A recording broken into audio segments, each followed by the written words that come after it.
ஒவ்வொரு மனுஷனுக்கும் வாழ்க்கையில் ஒவ்வொரு லட்சியம் இருக்குங்க. கூடவே சின்ன சின்ன ஆசைகளும் கனவுகளும் இருக்குது. இந்த சின்ன சின்ன ஆசைகள் கனவுகள் நான் சொல்கிறது ரொம்ப சாதாரணமாக நினச்சிடாதீங்க. இந்த 2 விஷயத்தையும் எப்பொருத்த நிறைவேற்றானோ அப்போ தான் அவனோட லட்சிய பாதையில் தெளிவாக போக முடியும். இந்த கதையிலும் இப்படி தாங்க. இதில் கூட 2 பேர் இருக்காங்க பாருங்கள். இவங்களுக்கு டைரக்டர் ஆகி ஒரு படம் எடுக்குங்கிறது 5 வருஷ கனவு. பட் இன்னைக்கு வரைக்கும் அதை கைவிடாமல் இருக்காங்க. எப்படின்னு கேட்குறீங்களா? இப்போ கூட இவங்க லட்சியத்தை அடையிறதுக்காக முதல் படியாக ஒரு ஷார்ட் ஃபிலிம் பண்ணலான்னு முடிவு பண்ணிட்டாங்க. பட் இதுலேயும் ஒரு விஷயம் அவங்களால முடியாமல் போகுது. அது என்னென்னு பார்க்கலாம் வாங்க. இங்கே பாரு, ஸ்கிரிப்ட் பக்காவாக ரெடி ஆகிடுச்சு. விஷுவலாக எடுத்து பார்த்தா சூப்பராக வரும்னு நினைக்கிறேன். ஆனால் ஹீரோ ஹீரோயினுக்கு தான் என்ன செய்யறதுன்னு தெரியல.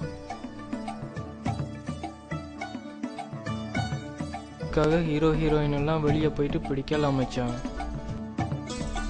காசு கொடுத்து நடிக்கலாம் வைக்க முடியாது. இந்த படத்தில் 2 ஹீரோ சப்ஜெக்ட் தானே, அதனால நீயுமே பார்த்துக்கலாம். ஹீரோயின் தான் இடிக்குது. வேணும்னா நமக்கு தெரிஞ்சவங்க ஃப்ரெண்ட்ஸுக்கிட்ட ட்ரை பண்ணி பார்க்கலாம். ஃப்ரெண்ட்ஸா? நம்ம ஃப்ரெண்ட்ஸில் யாரா வந்து நடிக்க போகிறாளுங்க? எல்லாம் கூப்பிட்டு ஆளை விடு சாமி என்றாளுங்க. என்னடா செய்கிறது? சரி, நீ நம்ம செட்டுக்குள்ளே இந்த ஸ்கிரிப்டுக்கு செட் ஆகக்கூடிய ஒரே ஒரு ஃபிகர் நம்ம பட்ஜில்னா நித்யா தான்டா. வேணும்னா அவள்கிட்ட கேட்டு. சரி, அவள் தான் கொஞ்சம் வடிவாக இருப்பா, கரெக்டருக்கும் பொருந்துவா. சரி, சும்மா ட்ரை பண்ணி பாரு. ஆனால் எனக்கு எதுவும் சரியாக வர மாதிரி தெரியலை. எதுக்கும் ட்ரை பண்ணி பார்க்கலாம்.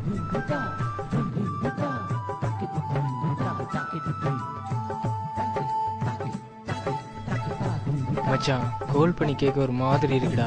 வேணா மெசேஜ் போட்டுக்கலாம். சரி, அப்போ மெசேஜ் போட்டுக்கலாம். என்னென்னு ஸ்டார்ட் பண்ண போகிறோம்? நான் மட்டும் மெசேஜ் போட்டால் நம்ப மாட்டாள்டா. ஸோ நம்ம 2 பேரும் சேர்ந்து பண்ணலாம், அப்போ தான் நம்புவா. போட்டு பார்ப்போம். என்னென்னு ஸ்டார்ட் பண்ண போகிறோம்?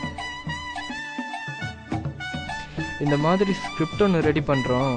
ஒரு ஷார்ட் ஃபிலிம் ஒன்று, ஒரு ஹீரோயின் சப்ஜெக்ட் ஒன்று இருக்குது, லைக் ஹீரோயின் சப்ஜெக்ட். அந்த ஸ்கிரிப்டுக்கு நீ தான் ஷூட் ஆகுவ. இப்படி உனக்கு நடிக்க இஷ்டமா பண்ணுறியான்னு சும்மா கேஷுவலாக கேட்கலாம். சரி, போடு. இல்லை, சேர்ந்தே மெசேஜை போட்டுக்கலாம்டா.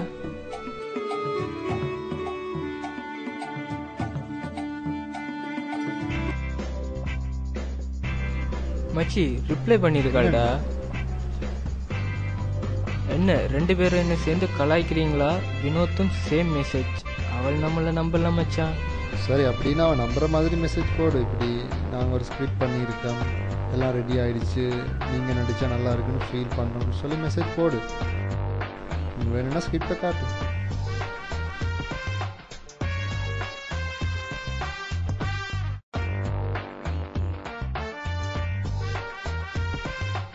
மச்சி ரிப்ளை பண்ணியிருக்காள்டா. நீங்கள் 2 பேரும் ஹரிச்சந்திரன்ஸ்.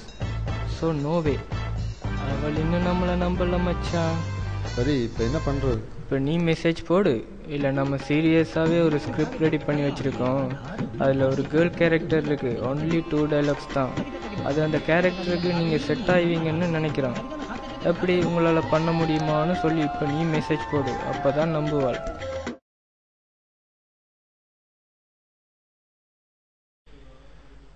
டேய் மச்சான், ரிப்ளை வந்திருக்குடா. அவள் போட்டிருக்காள், வடிட்டு சூஸ் மீன்னு கேட்டிருக்காள். இதுக்கு என்ன பதில் சொல்கிறது? ஸ்கிரிப்டை எழுதும்போதே உங்களை தான் மைண்டில் ஃபிக்ஸ் பண்ணி எழுதினோம். ஸ்கிரிப்டுக்கு நீங்கள் தான் 100% செட் ஆவீங்க. இன்னும் சும்மா போடு. அப்புறம் நான் நம்புகிறேன் இந்த ஸ்கிரிப்டுக்கு நீங்கள் பெர்ஃபெக்டாக செட் ஆவீங்க. உங்ககிட்ட தான் ஃபர்ஸ்ட்டாக கேட்குறோம். எப்படி உங்களால் பண்ண முடியுமான்னு கேஷுவலாக கேட்பேன். சரி, பொய்யெல்லாம் போட சொல்கிறேன். சரி, போடலாம்.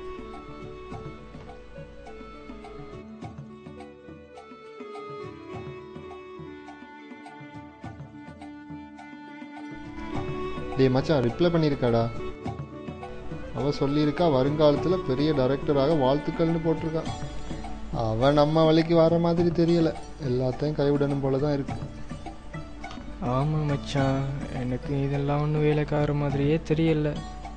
கடைசி வரைக்கும் நம்ம படத்தை எடுத்து முடிக்கவே மாட்டோம். இது சரிப்பட்டு வராது மச்சான். இங்கே எந்த கேளும் நடிக்கிறதுக்கு தயார் இல்லைடா.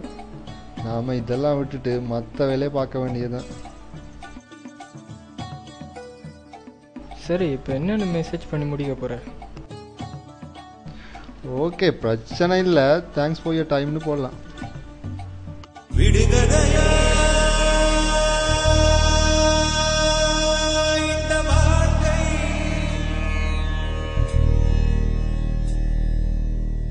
தருவார்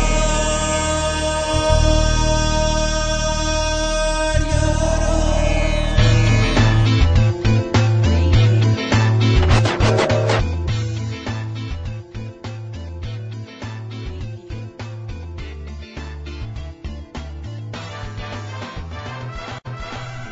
ஸ்கிரிப்ட் ரெடியாகி 3 மாதம் ஆச்சு. தேவையில்லாமல் ஒரு கேர்ள் கேரக்டர் வரதால படம் பண்ணி முடிக்க முடியாமல் இருக்கு. அந்த கேரக்டருக்கு என்ன பண்ணுறேன்னு தான் தெரியல. பாப்பண்டா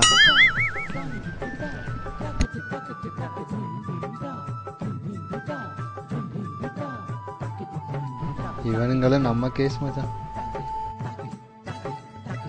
சரி வா, கிளம்பல.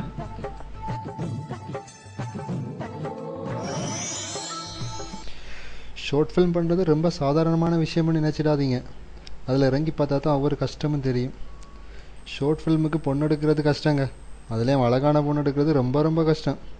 இதனால தாங்க இன்றைக்கி வரைக்கும் இவங்க படத்தை ரிலீஸ் பண்ண முடியாமல் இருக்கேன். மொத்தத்தில் கஷ்டங்க.